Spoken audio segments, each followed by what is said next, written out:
Hi everybody, this is Jim at SP500chart.com using time-honored techniques to understand modern markets, featuring daily technical analysis videos of the S&P 500 index. The website and this video are for educational purposes only. Nothing stated at the site or in this video is intended to be used as investment advice.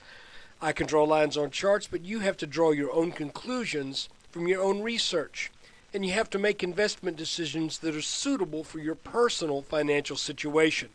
I am not a licensed financial professional. I'm just a guy who draws lines on charts. So let's take a look. Okay, first thing we're going to do is very briefly review what we looked at yesterday on a 5-minute chart. And that was well, I'll tell you what, let's back off to the 10-minute chart. The S&P had been in a very steep kind of a channel defined by these green lines right here, and here.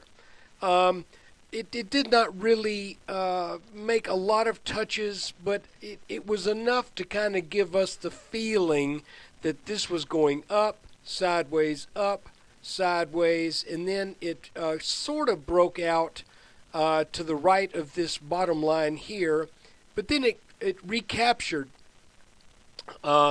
this channel, and again, it's not a textbook channel by any means, but it's the best we had to go on, so we used it.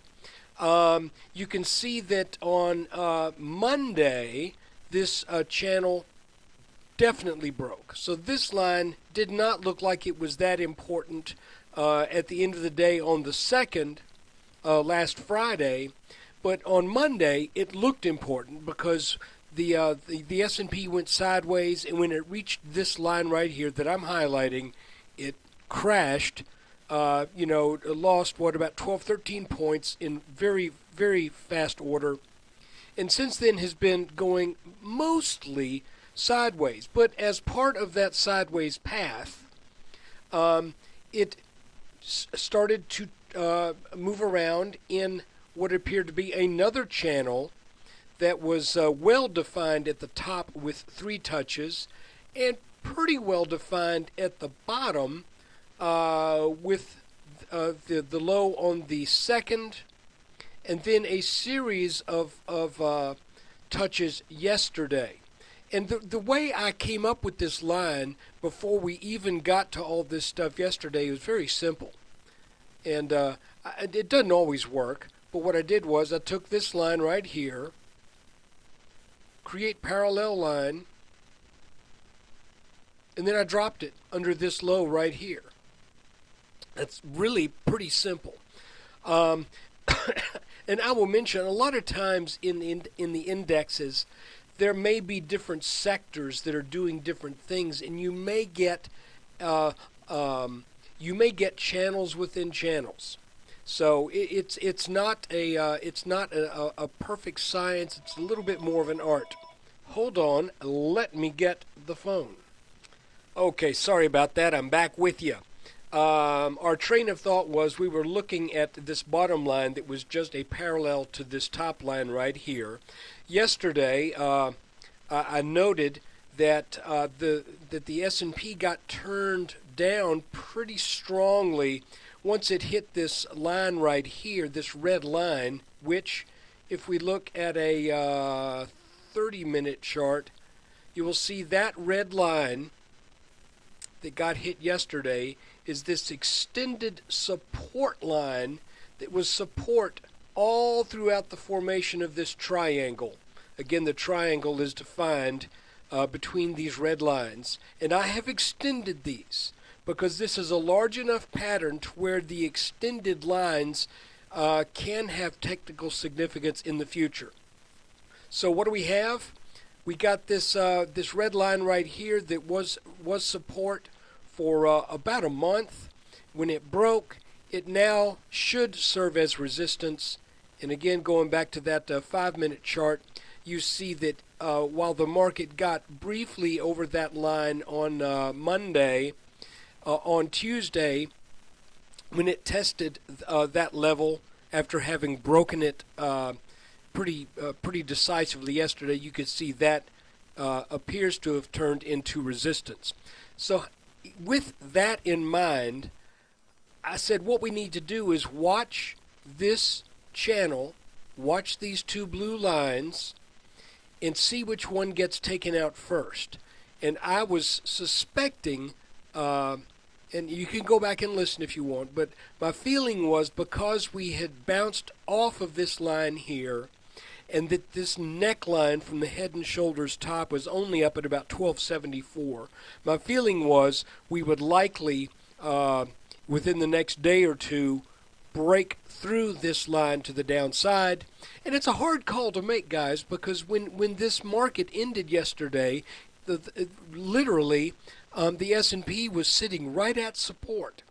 And you tend to think, well, what's going to happen here? If it's right at support, you kind of expect a bounce. But watching the futures, it became apparent that this line would break. So what did we do? We ended up spending much of the day basically gearing up for a back test of this blue line. The S&P briefly got above that level, but then started to sell back. So, this little channel right here, this line right here, this support line, did indeed break. It broke earlier than I thought, but certainly it's within the realm of reason that it could break at the open and essentially break on a gap down. Actually, if we take a look at it on a 1-minute chart,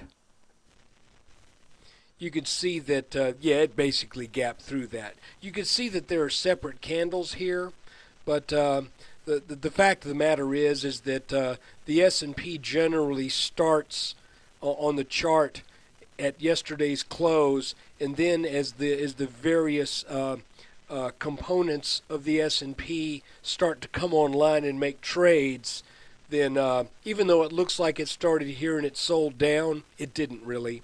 It gapped down. So it's kind of interesting here to note that let me draw this a little better. There we go.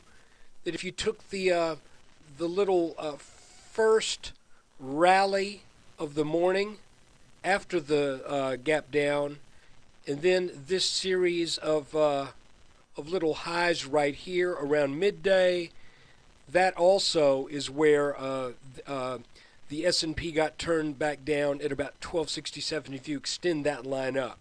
So I really wasn't looking at that line so much at the time when it was happening because I was not. I was looking at some other stocks. So anyway, that's kind of what we have for today. And tomorrow, one would expect more weakness. The question is, to where? We've got this apex of that big red triangle right at about 1253. I would expect that would offer some support. You can see that it looks like it was a line that had a little bit of significance through the day, not terribly strong. So maybe look for support there. And if that gets taken out, well, then we start looking down here into the high to mid 1230s. So that's what's going on today. I don't think there's anything else I really need to throw at you. This is another day, a very interesting day, where you can see the technical significance of all of these lines that we were drawing. Oh, one more thing I wanted to add. We did not quite get as low as I thought we would on this move down this morning. And I was kind of wondering why that was, because I was expecting, really, that if we broke this blue line, we likely would come on down to this red line, which would have been in the very low 1240s. Instead, we bounce at about 1245. And I believe the reason for that bounce is that is basically served as the bounce is at gap support.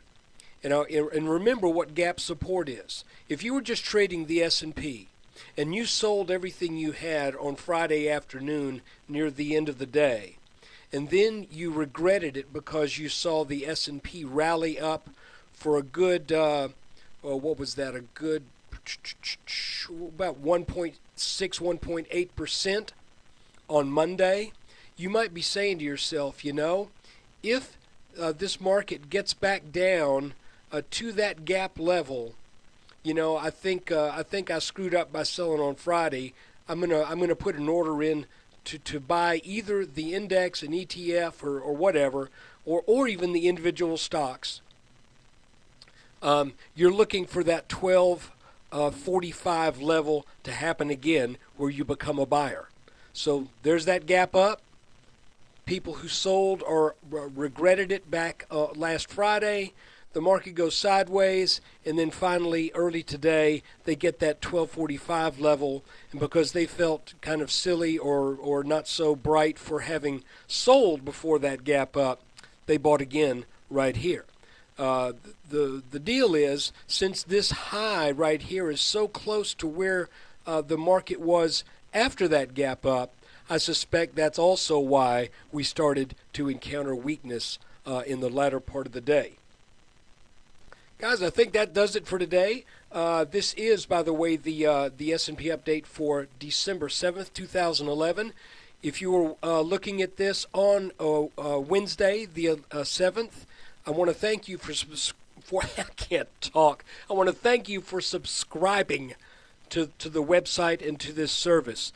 If you're seeing this and it's Friday, the 9th, after the close, or sometime over the weekend after the 9th, I want to ask you to just consider if you think this might be of value to take this information that I provide using these old, tried and true, time-honored techniques. If you think these things might be helpful for you to consider as you plan out your financial moves, again, as an educational tool, then consider subscribing. It's pretty cheap, $19.95 a month, $189.95 a year. Every subscription starts off with a $4.95 2-week trial. Thanks again for watching.